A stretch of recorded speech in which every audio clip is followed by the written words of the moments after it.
नमस्कार, मैं डॉक्टर गौरव गोयल। मैं head of department neuro intervention surgery Medanta hospital Gurgaon से हूं। आज हम बात करेंगे ब्रेन एन्यूरिज्म्स के बारे में। ब्रेन एन्यूरिज्म अभी सोशल मीडिया पे बहुत ट्रेंड हो रहा है, क्योंकि एक बड़ी सेलिब्रिटी जो कि मेरी बड़ी फेवरेट हैं, उन्होंने अपना अनुभव शेयर किया है कि कैसे वो 2 एन्यूरिज्म सर्जरी से निकल के वापस अपनी ज़िंदगी में आई। तो इसीलिए हमने सोचा आपके माध्यम से आज हम सब तक पहुँचें और बताएं इस बीमारी के बारे में। ब्रेन एन्यूरिज्म ऐसे समझिए कि जो दिमाग की नस है वो एक गुब्बारे की तरह सूज जाती है। तो दिमाग की नसों की एक कमजोरी है जिसमें दिमाग की नस फूलती जाती है और एक गुब्बारा बन जाती है। जैसे यहाँ देखेंगे, ये दिमाग की नस है और ये गुब्बारे की तरह पूरी सूज गई है, और ये फिर सूज के अगर फट जाती है तो ब्रेन हैमरेज या दिमाग में भारी ब्लीडिंग होती है, जिसके कारण से ये पेशेंट की जान भी जा सकती है। दुर्भाग्यवश एन्यूरिज्म का ऐसा कोई कारण नहीं है कि हम ये कह सकें कि आपके लाइफस्टाइल से इसका कोई रिलेशन है, कि आपका टेंशन करने से, मोबाइल देखने से, बहुत ज़्यादा नींद में कमी करने से या इस तरह की चीज़ें करने से ब्रेन एन्यूरिज्म पे फ़र्क नहीं पड़ता है। इसको हम एक तरह से बोलते हैं डिजीज़ ऑफ बैड लक या दिमाग की नसों की दुर्घटना। अमूमन ये देखा गया है कि जो स्मोकर्स होते हैं उनमें होने की इसकी संभावना ज़्यादा होती है, महिलाओं में होने की संभावना ज़्यादा होती है। 40 से 60 वर्ष की उम्र के जो लोग होते हैं उनमें ये ज़्यादा पाया जाता है, बट ऐसा नहीं है कि बच्चों में नहीं हो सकता या बड़ों में नहीं हो सकता। ज़्यादा कॉमन हम उनमें देखते हैं। कुछ मरीज ऐसे होते हैं जिनके अंदर हम जो मेडिकल भाषा में बोलते हैं कनेक्टिव टिश्यू डिसऑर्डर है, यानी कि हमारी सारे ही जो पूरी बॉडी के जो टिश्यूज़ हैं उनमें कमजोरी है और दिमाग की नसें भी कमज़ोर हो जाती हैं। या कुछ पेशेंट्स को होता है पॉलीसिस्टिक किडनी डिजीज़ होती है। ये सब बीमारियों में एन्यूरिज्म के बनने की संभावना ज़्यादा होती है, बट 90% ऑफ केसेस में कोई कारण नहीं होता। सारे मरीज आके यही पूछते हैं ये क्यों हुआ, हमने ऐसा क्या किया कि हमारे साथ हो गया। ये एक खराब बीमारी है और इसका कोई कारण नहीं। ये बहुत कॉमन है। अगर आप ऐसे देखें तो हर 100 में से 1 आदमी को ये होती है। तो अगर आप अपने चारों तरफ देखें तो जहां भी आपको 100 लोग दिखते हैं उनमें से 1 आदमी कोई एन्यूरिज्म है जो आगे फट सकता है और उसे दिक्कत दे सकता है। अगर देखिए, ये एक बहुत मुश्किल सवाल है, क्योंकि एज सच कोई स्पेसिफिक सिम्टम नहीं होगा कि हाँ ये है तो आपको ब्रेन एन्यूरिज्म हो सकता है। बट अगर आपको सर दर्द रहता है तो हम बोलेंगे कि हाँ जांच करा के देखिए, और खाली सीटी स्कैन से नहीं पकड़ में आएगा। हमें या तो एमआरआई या एमआर एंजियोग्राफी करना पड़ेगा, तब हमें एन्यूरिज्म उसमें पकड़ में आ सकता है।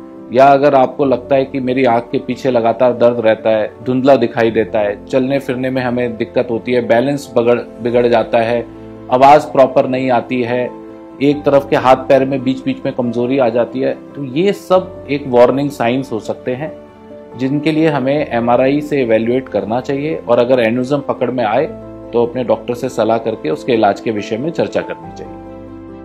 एक तरह से देखा जाए तो जो स्ट्रोक होता है उसको हम 2 हिस्सों में बांटते हैं, स्कीमिक और हेमरेजिक। स्कीमिक मतलब दिमाग की नस का ब्लॉकेज, वो एक्चुअली में स्ट्रोक होता है। जो एन्यूरिज्म है वो दिमाग की नस का फटना होता है, एक तरह से हेमरेजिक स्ट्रोक होता है जो ज्यादा कॉमन होता है। तो एक अगर आप मेडिकल भाषा में बोले तो स्ट्रोक हाँ दोनों हो सकते हैं, एन्यूरिज्म भी और दिमाग की नस का ब्लॉकेज भी। As a doctors for us stroke मतलब दिमाग की नस का blockage, aneurysm causes more of haemorrhagic stroke या दिमाग में ब्रेन हेमरेज जो करते हैं। कई बार जो बड़े गुब्बारे होते हैं उनमें से क्लॉट बन के निकल के भी नस बंद हो सकती है, तो वो कॉम्बिनेशन भी हो सकता है दोनों। ब्रेन एन्यूरिज्म आपकी जान भी ले सकता है। अगर ब्रेन एन्यूरिज्म 2 तरह से हम पकड़ में आता है। एक तो जो फट गए हैं, जब ये फटता है तो दिमाग के अंदर खून जाता है, ब्रेन हेमरेज होता है। हम बोलते हैं 1/3 पेशेंट या 1/3 तो एट द स्पॉट खत्म हो जाते हैं, 1/3 हॉस्पिटल में पहुंचते हैं कोमा में, वेंटिलेटर पे। 1/3 पेशेंट ही अच्छी हालत में पहुंचते हैं जिनका हम इलाज कर सकते हैं। कुछ एन्यूरिज्म्स जो अनरप्चर्ड होते हैं वो कई बार आंखों के पीछे दर्द होता है उससे हमें पकड़ में आते हैं, या हेडेक्स हो रहे हैं, या चक्कर आ रहे हैं, या चलने में हमारा बैलेंस प्रॉपर नहीं है।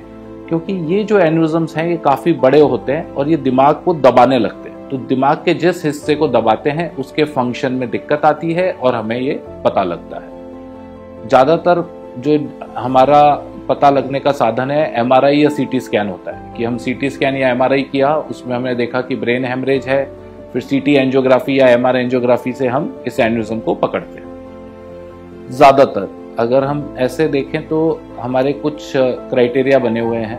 तो अगर एन्यूरिज्म फट चुका है, ब्रेन हेमरेज कर चुका है, तो 100% उसका इलाज होना चाहिए। और अगर बिना फटा हुआ है, खाली दबाव डाल रहा है अभी, तो भी उसका इलाज होना चाहिए। कई बार हम रूटीन एमआरआई स्क्रीनिंग करते हैं और उसमें बहुत छोटे एन्यूरिज्म पकड़ में आ जाते हैं, 1 मिलीमीटर 2 मिलीमीटर के। उन एन्यूरिज्म्स को कई बार हम बोलते हैं कि हम ऑब्जर्वेशन में रख लेते हैं। हर 6 महीने या साल भर में उनकी एमआरआई या सीटी स्कैन से जांच करके अगर वो बढ़ने लगते हैं तो उनका भी इलाज करना पड़ता है। बट अगर 4-5 मिलीमीटर से बड़ा एन्यूरिज्म है तो उसका इलाज होना ही चाहिए।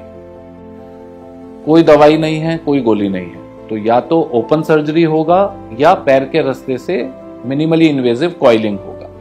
तो ओपन सर्जरी तो हम दिमाग की हड्डी खोलते हैं, अंदर जाते हैं और चिमटी लगा देते हैं ताकि गुब्बारा बंद हो जाए और नस चालू रहे। या जो ज्यादा आजकल कॉमन है मिनिमली इन्वेजिव, कि हम पैर के रास्ते से, जैसे हार्ट में आपने सुना होगा स्टेंट डालते हैं, वैसे ही पैर के रास्ते से हम दिमाग की नसों में जाते हैं और अंदर प्लेटिनम धातु की कॉइलें भर देते हैं ताकि एन्यूरिज्म सील पैक हो जाए। या कई बार स्पेशल स्टेंट्स या आजकल नए फ्लो डाइवर्टर्स भी आ गए हैं जिनके माध्यम से इन एन्यूरिज्म्स का बड़ा सक्सेसफुली इलाज संभव है।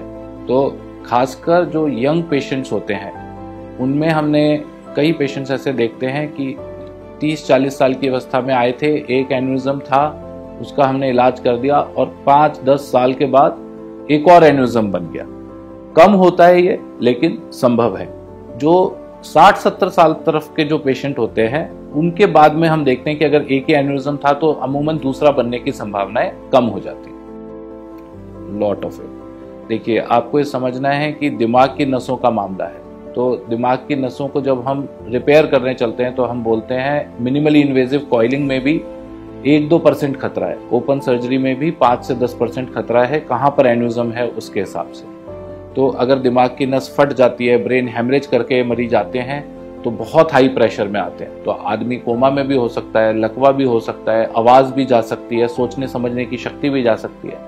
इलाज के दौरान भी अगर गलत नस बंद हो जाए, कोई क्लॉटिंग हो जाए, तो भी ये सारे साइड इफेक्ट्स आ सकते हैं। तो ये प्रक्रिया में 1-2% इलाज में रिस्क रहता है, बट नहीं करने में 100% रिस्क है, तो हमेशा इलाज प्रेफर किया जाता है। तो बहुत सारे पेशेंट्स इस दुनिया में हैं जो नॉर्मल जिंदगी जी रहे हैं। जैसा आप खुद ही देख रहे हैं, हमारे साथ कई सेलिब्रिटी हैं।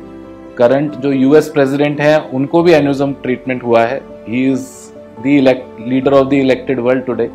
तो ऐसे बहुत एग्जांपल्स हैं, बहुत पेशेंट्स हैं जो अपनी नॉर्मल जिंदगी में वापस जाते हैं। अगर इनिशियल इंसल्ट से बच गए और इलाज अच्छा हो गया तो आप धीरे धीरे अपनी नॉर्मल जिंदगी में वापस चले जाते हैं। इन एन्यूरिज्म्स का सोशल इम्पैक्ट भी है। जैसे अभी हमारी जिन सेलिब्रिटी ने शेयर किया, उनका इलाज 10 साल पहले हुआ था, अब जाके वो सबको बता पाई कि हाँ मेरे साथ ये हुआ, मैंने इतने इलाज से गुजरा। हम अपने इंडियन सेटिंग्स में भी ये देखते हैं कि हम उन पेशेंट्स को एक तरह से क्लासिफाई कर देते हैं कि नहीं तो दिमाग की बीमारी हो गई है, और एक हमारे मन में एक भावना आ जाती है। मैंने कई फैमिलीज ऐसी देखी कि हस्बैंड ने वाइफ को छोड़ दिया, जी इसके तो ब्रेन एन्यूरिज्म हो गया था, इसका तो इलाज हुआ है।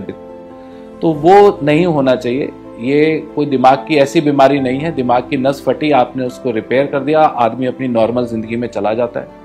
तो मेरे ख्याल से हमें ये भी सब लोगों को बताना चाहिए कि इस बीमारी से अगर आप गुजरे हैं तो शेयर करें, अपना अनुभव लोगों को बताएं ताकि और लोग भी आगे आएं और हिम्मत पाए आपसे।